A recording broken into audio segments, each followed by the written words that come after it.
पठामि संस्कृतं नित्यं वदामि संस्कृतं सदा ध्यायामि संस्कृतं सम्यक् वन्दे संस्कृतमातरम् పఠామి సంస్కృతం నిత్యం నేను ప్రతిరోజు సంస్కృతం చదువుతాను.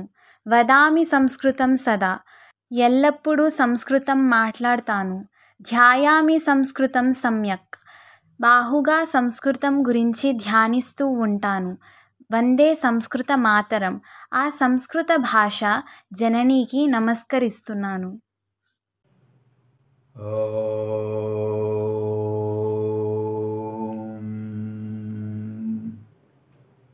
శ్రీ గురుభ్యో నమః. జ్ఞానానందమయం దేవం నిర్మలస్ఫటికాకృతిం ఆధారం సర్వవిద్యానాం హయగ్రీవముపాస్మహే. కాశీకృష్ణాచార్య విరచిత బాలబోధిని ప్రథమ భాగే అద్య అష్టావింశ పాఠే ప్రవేశామः. 28వ పాఠంలో ప్రవేశిస్తున్నాం. త్వాం నిన్ను, త్వం అంటే నీవు, త్వాం అంటే నిన్ను ద్వితీయ విభక్తి. యుష్మశబ్దం అస్మశబ్దం తప్పకుండా ఒకసారి స్మరించుకోవాలి. త్వం యువాం యూయం ప్రథమా విభక్తి. త్వాం త్వా యువాం వాం యుష్మాన్ వహ ద్వితీయ విభక్తి. త్వయా యువాభ్యాం యుష్మాభిః తృతీయ విభక్తి. తుభ్యం తే యువాభ్యాం వాం యుష్మభ్యం వహ చతుర్థే విభక్తి. త్వత్ యువాభ్యాం యుష్మత్ పంచమే విభక్తి. తవ తే యువయోః వాం యుష్మాకం వహ షష్ఠే విభక్తి. త్వయి యువయోః యుష్మాసు సప్తమే విభక్తి. సర్వనామ శబ్దాలు ఇవి. సర్వనామ శబ్దాలు సంబోధన ఉండదు. ఓ నీవు, ఓ నేను, ఓ వాడు అనం కదా, అంచేత సర్వనామ సంబోధన విభక్తి ఉండదు. అలాగే అస్మత్ శబ్దం కూడా తెలుసుకుందాం. నేను, యుష్మత్ అంటే నీవు, అస్మత్ ఇది కూడా ఇలాగే ఉంటుంది. దకారాంతః పుంలింగ దకారాంతః తిష్ఠులింగేషు స్వరూపः. దకారాంతః తిష్ఠులింగేషు స్వరూపः యుష్మచ్చబ్దः నీవు. దకారాంతః తిష్ఠులింగేషు స్వరూపः అస్మచ్చబ్దः నేను. యుష్మచ్చబ్దం అస్మచ్చబ్దం తిష్ఠులింగేషు స్వరూపः. తిష్ఠులింగేషు స్వరూపः అంటే ఏంటి? పుంలింగ స్త్రీలింగ నపుంసకలింగాలు సమానంగా ఉంటాయి రూపాలు. పురుషుడు చెప్పినా స్త్రీ చెప్పినా రెండు గాలివాడు చెప్పినా నేననే నీవనే చెప్పాలి కదా. దకారాంతః తిష్ఠులింగేషు స్వరూపः అస్మచ్చబ్దः నేను. అహం ఆవాం వయం ప్రథమా విభక్తి. మాం మా ఆవాం నౌ అస్మాన్ నః ద్వితీయ విభక్తి. మయా ఆవాభ్యాం అస్మాభిః తృతీయ విభక్తి. మహ్యం మే ఆవాభ్యాం నౌ అస్మభ్యం నః చతుర్థే విభక్తి. మత్ ఆవాభ్యాం అస్మత్ పంచమే విభక్తి. మమ మే ఆవయోః నౌ అస్మాకం నః షష్ఠే విభక్తి. మయి ఆవయోః అస్మాసు సప్తమే విభక్తి. ఈ రెండు శబ్దాలు గుర్తుపెట్టుకోవాలి, కంఠస్థం చేయడం మంచిది. త్వాం నిన్ను, మాం నన్ను రెండు ద్వితీయ విభక్తి. యుష్మాన్ మిమ్మల్ని బహువచనం. త్వాం త్వా యువాం వాం యుష్మాన్ వహ. త్వాం నిన్ను, మాం నన్ను, యుష్మాన్ మిమ్మల్ని. ఈ మూడు సర్వనామాలు. ఇంకా అవ్యయాలు. వదితుం చెప్పుటకు, వదితుం చెప్పుటకు. ఉదిత్వా చెప్పి, రూపం మారింది ఇక్కడ. వదితుం చెప్పుటకు, ఉదిత్వా చెప్పి. ఆహ్వాతుం పిలుచుటకు, ఆహ్వాతుం పిలుచుటకు. ఇంకా ఈ మూడు అవ్యయాలు అసమాపక్రియలు. తర్వాత ధాతురూపాలు. పృచ్ఛతి, పృచ్ఛతి అడుగుతున్నాడు. ప్రక్ష్యతి అడుగగలడు, అడుగుతాడు. పిబతి త్రాగుతున్నాడు. పిబతి వర్తమానకాలం, పృచ్ఛతి వర్తమానకాలం, ప్రక్ష్యతి భవిష్యత్ కాలం. పృచ్ఛతి అడుగుతున్నాడు, ప్రక్ష్యతి అడుగుతాడు, అడుగగలడు, పిబతి త్రాగుతున్నాడు. వాక్యాలు చాలా ప్రాణికబద్ధంగా ఇచ్చారండి ఆచార్య గారు. ప్రతి పాఠంలోనూ 3 నామవాచకాలు లేదా సర్వనామాలు, 3 అవ్యయాలు, 3 ధాతురూపాలు. మనం జాగ్రత్తగా పరిశీలించినట్లయితే అద్భుతమైన పదజాలం మనకు వశం అవుతుంది. మొత్తం 39 పాఠాలు ఉన్నాయి ప్రథమ భాగంలో. 39 పాఠాల్లోనూ 3 అవ్యయాలు చొప్పున ఎన్ని వస్తాయండి అవ్యయాలు? నామవాచకాలు ఎన్ని వస్తాయండి? సర్వనామాలు ఎన్ని వస్తాయి? అసంఖ్యాలు ఎన్నో వస్తాయి. ధాతురూపాలు ఎన్నో వస్తాయి. ఇవన్నీ ఒక చోట లేఖన పుస్తకంలో లేఖన పట్టు నోట్స్ అన్నమాట. లేఖన పుస్తకంలో రాసుకుంటే అవ్యయాలన్నీ ఒక వరుస, సర్వనామాలన్నీ ఒక వరుస, నామవాచకాలు ఒక వరుస, ధాతురూపాలు ఒక వరుస, 4 వరుసల్లో రాసుకుని ఉంటే ఎప్పటికప్పుడు మనం చదువుకోవడానికి సులభంగా ఉంటుంది. పదజాలం మనకు కరతలామలకం అవుతుంది. సంస్కృత వాక్యాలు. మమ అగ్రజ త్వాం ఆహ్వయతి. మమాగ్రజ ఇక్కడ మమాగ్రజ అని ఇచ్చారు. విడదీస్తే మమాగ్రజ త్వాం ఆహ్వయతి. మా అన్నయ్య మిమ్మల్ని పిలుస్తున్నాడు. శీఘ్రం ఆగచ్చ, తొందరగా రా. మా త్వాం నిన్ను ఏకవచనమే. మమ అగ్రజ త్వాం ఆహ్వయతి. మమ నా యొక్క అగ్రజ అన్న, త్వాం నిన్ను ఆహ్వయతి పిలుస్తున్నాడు. శీఘ్రం ఆగచ్చ, ఇది కూడా ఏకవచనమే. విద్యాధ్యాయ శిష్యులో శీఘ్రం ఆగచ్చ, తొందరగా రా. అత్ర బాలకాః నసంతి. ఇక్కడ పిల్లలు లేరు. త్వమేవ ఉదిత్వా ఆగచ్చ, నువ్వే చెప్పి రావాలి.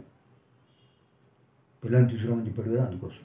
త్వమేవ ఉదిత్వా అంటే పిల్లలుంటే వాడిని పిల్లల్ని పంపించేవాడిని తీసుకురావడానికి అంటే నువ్వే వెళ్ళాలి, పిల్లలు లేరు కదా, అది ఇక్కడ అర్థం. త్వమేవ నీవే, ఇదంతా ఒకటే వాక్యం. అత్ర బాలకాః నసంతి త్వమేవ ఉదిత్వా ఆగచ్చ, ఇక్కడ పిల్లలు లేరు. త్వమేవ ఉదిత్వా నీవే చెప్పి ఆగచ్చ రా, నువ్వే చెప్పేసి రా. జనకః కుత్ర అస్తి వా అనుజం పృచ్ఛ. జనకః కుత్ర అస్తి వా, ఇక్కడ నా పడింది, వా ఉండాలి.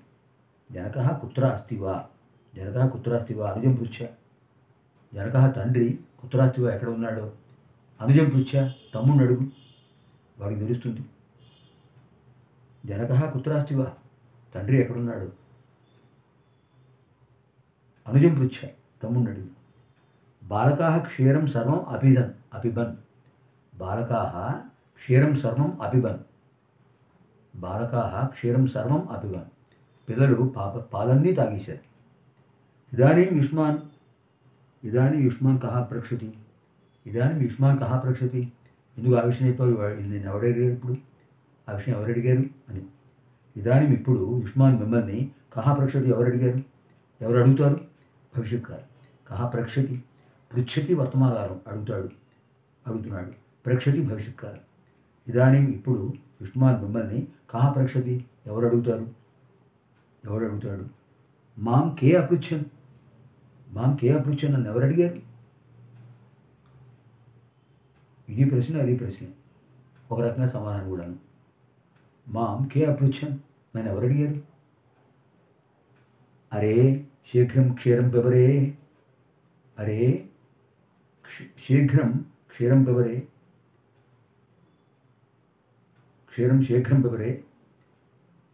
శీఘ్రం అనేది ధాతువుకు విశేషణం, అంచేత ధాతువుకు ముందుంటే బాగుంటుంది. అరే శీఘ్రం పిబరే, ఒరే పాలు తొందరగా తాగరా. అరే శీఘ్రం క్షీరం పిబరే, ఇక్కడ ఉన్న వాక్యం అది. అరే శీఘ్రం క్షీరం పిబరే, ఒరే తొందరగా పాలు తాగరా. ఏషః త్వాం ఆహ్వాతుం ఆగచ్చత్. ఏషః వీడు త్వాం నిన్ను ఆహ్వాతుం పిలవడానికి ఆగచ్చత్ వచ్చాడు. ఏషః త్వాం ఆహ్వాతుం ఆగచ్చత్, వీడు నిన్ను పిలవడానికి వచ్చాడు. త్వం అస్మద్గృహే భోజనార్థం ఆగమిష్యసి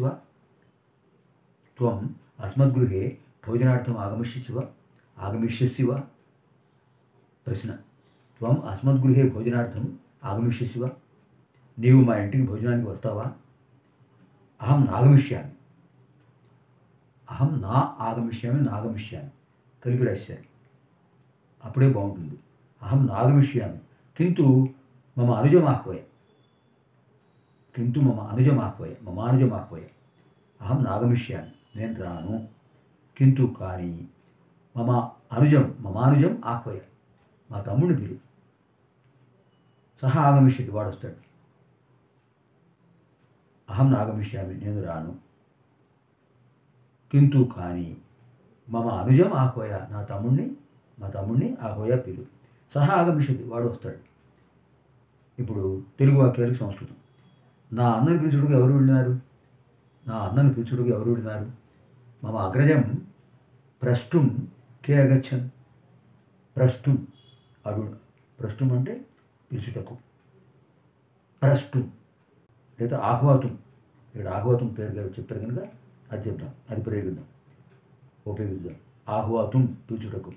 మమ అగ్రజం ఆహ్వాతం, మమాగ్రజం ఆహ్వాతం. కలపంటప్పుడు మమ అగ్రజం మమాగ్రజం, మమాగ్రజం ఆహ్వాతం, మమాగ్రజం ఆహ్వాతం.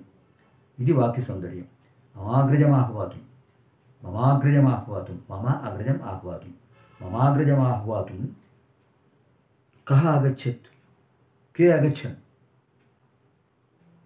భూతకాలం కే అగచ్చన్, కే అగచ్చన్ ఎవరు వెళ్ళారు? మమాగ్రజం ఆహ్వాతం కే అగచ్చన్. ఎవరునూ వెళ్ళనిచో మీరే వెళ్ళడు. ఎవరునూ వెళ్ళనిచో, ఎవరు వెళ్ళకపోతే మీరే వెళ్ళండి అని అర్థం. ఎవరునూ వెళ్ళనిచో మీరే వెళ్ళడు. కేపి నాగచ్చన్ చేత్, కేపి నాగచ్చన్ చేత్, ఎవరు వెళ్ళకపోతే యూయమేవ గచ్చత, మీరే వెళ్ళండి. పిమ్మట నేనును అక్కడికి రాగలను. పిమ్మట అంటే తరువాత, పిమ్మట నేనును అక్కడికి రాగలను. అనంతరం అహమపి తత్ర ఆగమిష్యామి. అనంతరం అహమపి, తర్వాత నేను కూడా తత్ర అక్కడికి ఆగమిష్యామి, రాగలను, వస్తాను. వారు ఇప్పుడు భోజనంకి వస్తురు రారు అడుగుము. వాడు ఇప్పుడు భోజనానికి వస్తారో రాడు అడుగు. తే ఇదానీం, వితే అంటే వారు, వారు అంటే తే, తే ఇదానీం ఇప్పుడు, తే ఇదానీం భోజనార్థం ఆగచ్చంతివా నవా, పృచ్ఛ. వస్తారో రారు అడుగు. మీరే అడుగుడు, మీరే అడుగుడు. యూయమేవ పృచ్ఛత, యూయమేవ పృచ్ఛత. మీరు ఊరకుండు, వారే వచ్చారు. మీరు ఊరకుంటే మీరు మాట్లాడగలరు అంతే. మీరేం అనకండి, వాళ్ళే వస్తారు. యూయం తూష్ణీం స్థ, యూయం తూష్ణీం స్థ. తూష్ణీం అంటే ఊరికే ఏం చేయకుండా, పిలవడమా పిలవకపోవడం ఇదంతా మీకు అనవసరం, కూర్చోండి అలా మౌనంగానే. యూయం తూష్ణీం స్థ, తే ఏవ ఆగమిష్యంతి. వచ్చెదరు, రాగలరు, వస్తారు. యూయం తూష్ణీం స్థ, మీరు మౌనంగా ఉండండి, మీరు ఊరికే ఉండండి. తే ఏవ ఆగమిష్యంతి, తే ఏవ ఆగమిష్యంతి. మిమ్ము ఎవరు భోజనమునకు పిలిచినారు? మిమ్ము ఎవరు భోజనమునకు పిలిచినారు? యుష్మాన్, త్వాం ఏకవచనం, యుష్మాన్ బహువచనం. ఇంతకుముందు యుష్మచ్చబ్దం అసంచబ్దం చెప్పుకున్నాం కదా. యుష్మాన్ కే ఆహ్వయన్, కే ఆహ్వయన్, మిమ్మల్ని ఎవరు ఆహ్వానించారు? యుష్మాన్ కే ఆహ్వయన్, మిమ్మల్ని ఎవరు పిలిచారు? మీ అన్న పిలిచినాడుగా, మీ అన్న పిలిచినాడుగా. తవ అగ్రజ ఆహ్వయద్వా, తవ అగ్రజ ఆహ్వయద్వా. మా అన్న ఊర్లోనే లేడే, మా అన్న ఊర్లోనే లేడే, వాడేలా పిలుస్తాడు? మమ అగ్రజ గ్రామే ఏవ నాస్తి, మమ అగ్రజ గ్రామే ఏవ నాస్తి. ఎట్టు పిలిచాను? కథం ఆహ్వయతి? మమ అగ్రజ గ్రామే ఏవ నాస్తి, గ్రామే ఏవ నాసీత్. నాస్తి కూడా చెప్పచ్చు, నాస్తి. కథం ఆహ్వయతి, వాడు ఊళ్ళతో ఎలా పిలుస్తాడు? కథం ఆహ్వయతి. వాడి వేడ వచ్చినాడని మా తమ్ముడు మా ఇంట్లో చెప్పినాడు, వాడి వాడు వచ్చాడని మా తమ్ముడు మా ఇంట్లో చెప్పాడు. సహా అద్య ఆగచ్చత్ ఇది, ఇది అంటే అని. సహా అద్య ఆగచ్చత్ ఇది మమ అనుజ అస్మద్గృహే అవదత్, అవదత్ చెప్పాడు. వాడు ఇవాడ వచ్చాడని మా తమ్ముడు మా ఇంట్లో చెప్పాడు. సహా అద్య ఆగచ్చత్, అగచ్చత్ అగచ్చత్ అంటే వెళ్ళాడు, ఆగచ్చత్ అంటే వచ్చాడు, దీర్ఘం పెట్టాలి, ఆగచ్చత్. సహా అద్య ఆగచ్చత్ ఇది మమ అనుజ అస్మద్గృహే అవదత్. దీంతో మనకి 28వ పాఠం పూర్తయింది. అనంతర కార్యక్రమంలో ఏకోనత్రింశ పాఠే, ఏకోనత్రింశత్తమ పాఠే ప్రవేశామः. అనంతర కార్యక్రమే ఏకోనత్రింశత్తమ పాఠే ప్రవేశామः. తర్వాత మనం 29వ పాఠంలో ప్రవేశిద్దాం. సర్వేభ్యः గీర్వాణవాణీదేవ్యాः దివ్యానుగ్రహ ప్రాప్తిరస్తు. శుభం భవతు. స్వస్తి.